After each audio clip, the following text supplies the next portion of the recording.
Monde, merci d'être là.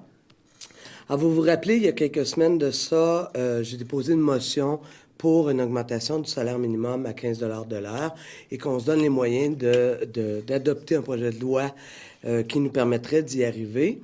La date exacte, le 28 avril. Malheureusement, le 28 avril, les autres partis ne l'ont ni appuyé et ne m'ont pas donné l'opportunité, et nous n'avons pas pris collectivement l'opportunité d'en débattre.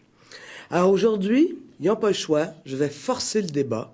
Je vais forcer le débat parce qu'à Québec solidaire, on a décidé d'utiliser notre seule motion du mercredi annuel. On a droit qu'à une seule motion du mercredi. Donc, on a décidé de l'utiliser pour forcer le débat sur la question du salaire minimum à 15 $ et l'adoption d'un projet de loi sur le salaire minimum d'ici la fin de la législature. Alors, sur le fond, rappelons-nous que 15 $ de l'heure, là, c'est pas ça qui permet de vivre convenablement. Même si tu as travaillé 37,5, 40 heures durant ta semaine, tu n'as définitivement pas assez d'argent pour répondre à tes besoins de base. D'ailleurs, les 2 tiers de la population au Québec, d'un dernier sondage, nous disaient qu'ils étaient en faveur d'un salaire minimum à la hauteur de 15 $. Pourquoi? Ben parce qu'au Québec, c'est plus d'1 million de personnes qui gagnent moins de 15 $ d'heure et qui travaillent pour gagner leur vie. Alors, les études démontrent que les catastrophes annoncées par les instituts économiques de droite, que ce soit au niveau des pertes d'emploi, de l'écroulement de l'économie, les études démontrent que c'est pas ça qui arrive. Peut-être qu'il y a un petit peu moins de profit qui va dans les poches des actionnaires et les hauts dirigeants, mais il y a définitivement une richesse qui se partage par la base. Il y a une économie qui se relance par la base. Il y a des gens qui, après avoir travaillé 37 heures, sont pas obligés d'aller faire la file dans une banque alimentaire pour être capable de nourrir leur famille.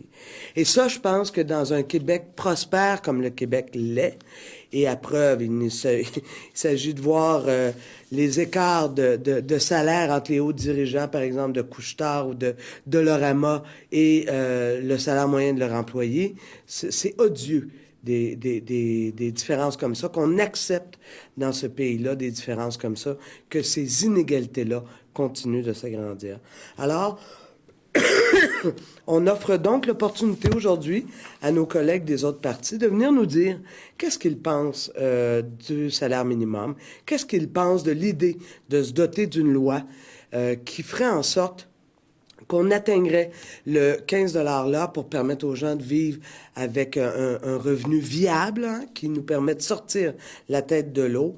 Et aussi, est-ce que ces gens-là sont prêts à s'engager à adopter d'ici la fin de la législature, donc il reste environ 1 an et demi, à adopter un projet de loi sur le salaire minimum pour que plus jamais au Québec, après qu'on ait travaillé 37 heures, 40 heures, on se retrouve à vivre en dessous du seuil de pauvreté. Alors, je souhaite qu'ils seront au rendez-vous de ce débat-là. J'imagine que oui, puisque c'est une motion du mercredi. Donc, tous les partis vont s'exprimer. Et j'espère que si toutefois leur argument allait en faveur de ne pas soutenir cette motion du mercredi, ben qu'ils sauront s'en expliquer devant vous, les électeurs et électrices, qui gagnez 15 $ de l'heure et qui voyez comment, par exemple, les hauts dirigeants de Couche-Tard, eux, gagnent plus de 850 fois la moyenne de votre salaire. Inacceptable, c'est ce qu'on verra dans les débats dans les prochaines minutes. Merci.